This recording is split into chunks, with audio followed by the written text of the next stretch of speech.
The ability to come home doesn't happen all that often. To come back to a place like Penn State, why is that important for you? I think you hit the nail on the head. Like, PA is my home, and I've been away from it for quite a few years. But everything, as you get older and you develop and you start to realize all those things that are really important, and a large part of that is family and being close to family.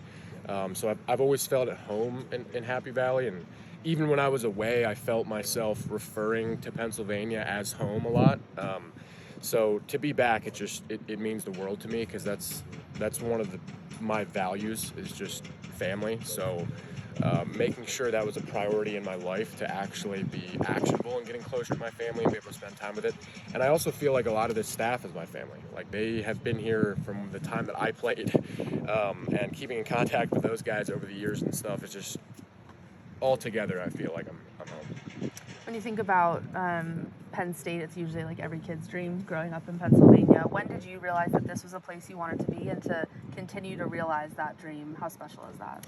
It's awesome. So I mean, to go all the way back, I can remember being this tall and coming to football games with my dad. I was actually joking with Jordan Hill the other night that I'm pretty sure, like, the furthest right corner of Beaver Stadium, my dad and I sat in those seats when I was little and watched a game. So that was a big part of the recruiting process when I was a player. Why I was so drawn to Penn State is just kind of that tradition and feeling like it was home, and growing up watching it and loving it. So obviously that has continued on. Like, it's been difficult for me, even when I was away from Penn State, to really kind of disconnect a part of my identity, feeling like it belongs at Penn State. So for that to just come full circle has really been awesome. Yeah, I was wondering if you could share a little bit of, like, the last couple of years, just kind of be at another school, and just what have the last couple of years been like for you? How have you grown as a person, as a professional, and how do you think that will help you this year at Penn State? Yeah, sure. So when I left Penn State, for people that don't really know much about my career here, I had a lot of injuries. So I realized pretty quickly that playing after Penn State was probably not really going to be an option for me. But I was always really interested in the off-the-field stuff, performance enhancement and whatnot. And that's when sports science was really just kind of it's still in its infancy, but when it was really kind of coming along. And that kind of drew me a little bit. I actually had conversations with our sports scientist who came on, I think my junior or sophomore year, Dave Hamilton, about, if I wanted more information on this, what should I do? Where should I go? And he mentioned this place called East Tennessee State. So I went to ETSU and got my master's degree in strength conditioning while I was a strength coach for football down there. And at the same time, I had started learning about their doctoral program in sport physiology and performance under Dr. Michael Stone. So Dr. Stone is really the first sports scientist in America. He's laid the foundation for a lot of work in training theory and periodization and sports science as a whole.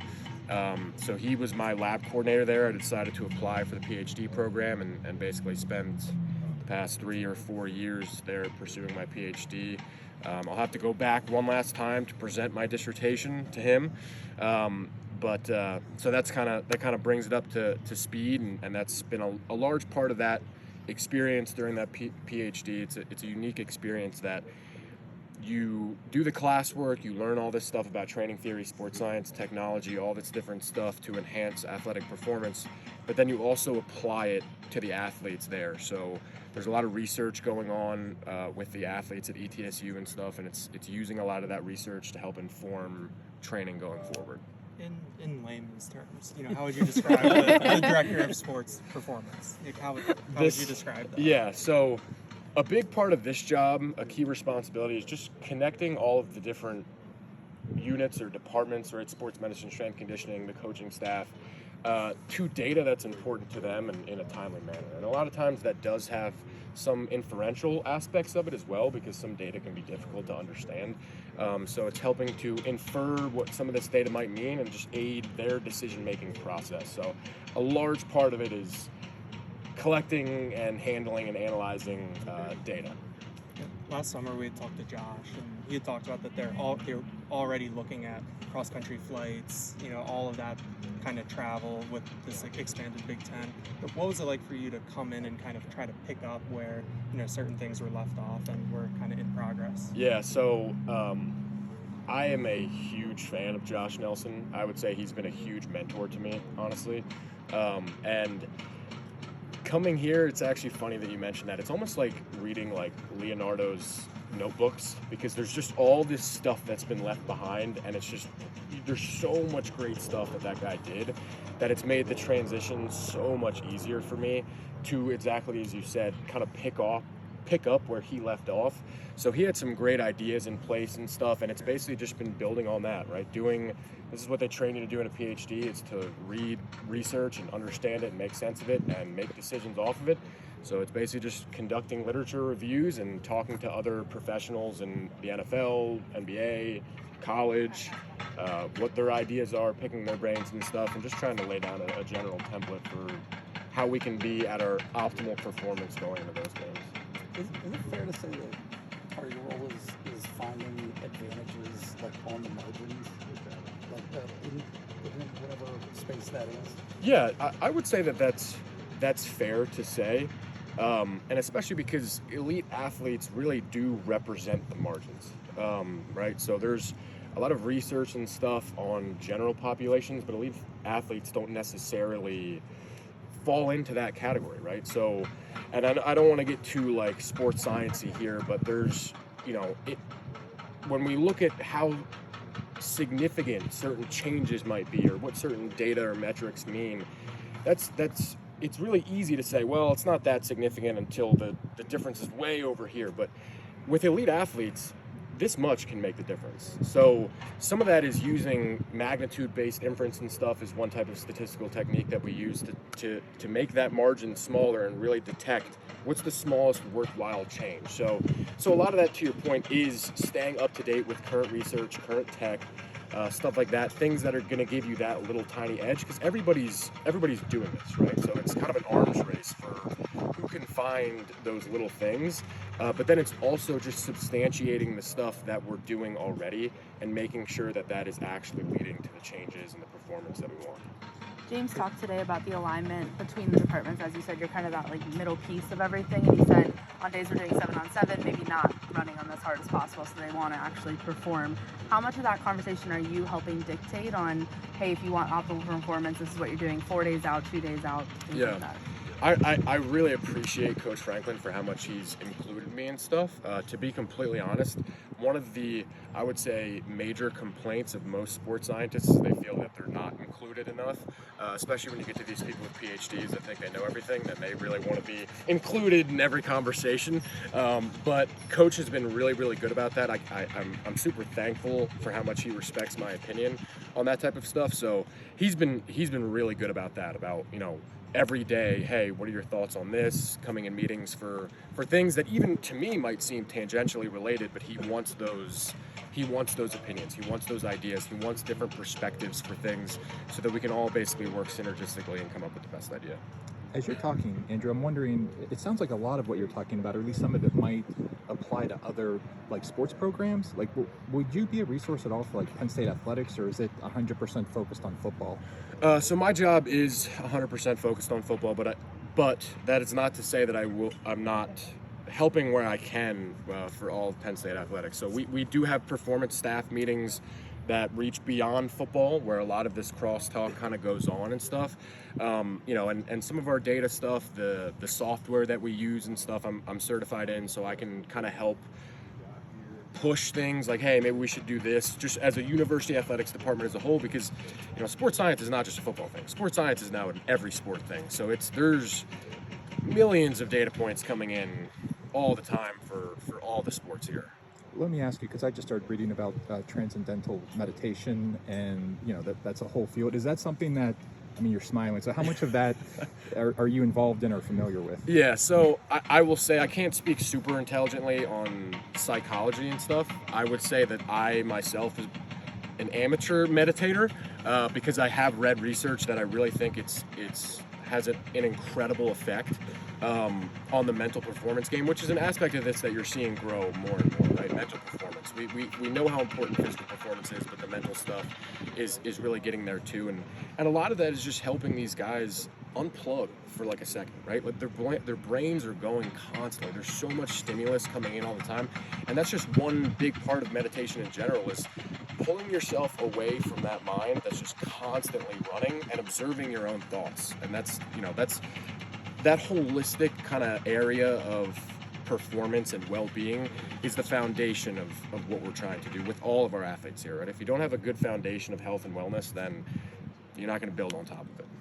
What's the daily or weekly kind of interaction with Chuck like in terms of conversations, bouncing things off each other? What's that working relationship like? It's been great. Chuck has been every decision, every meeting, everything we do, I'm in there. He's made me feel right at home immediately, like I'm absolutely part of his staff. Treating me like I'm a strength coach and that type of stuff, and listening to my ideas. And obviously a lot of my opinions come from the data that we're collecting and whatnot, but it's been incredible. I know a lot of people in the strength conditioning realm and the sports science realm, and I can say without a doubt that this strength staff here is one of the best in the country, and that's not just from how good they are and their competence in their job, but their relatedness to those people that they work with. So I really couldn't be more thankful to work with Chuck, and I'm very grateful for the amount of respect he gives me for my thoughts and opinions on training. You talked about Coach Franklin being welcome or being open to your opinions, seeking out your opinions. Does that say something about him as a football coach? Is there a larger message there that says, he's willing to come out to you and to hear what you have to say?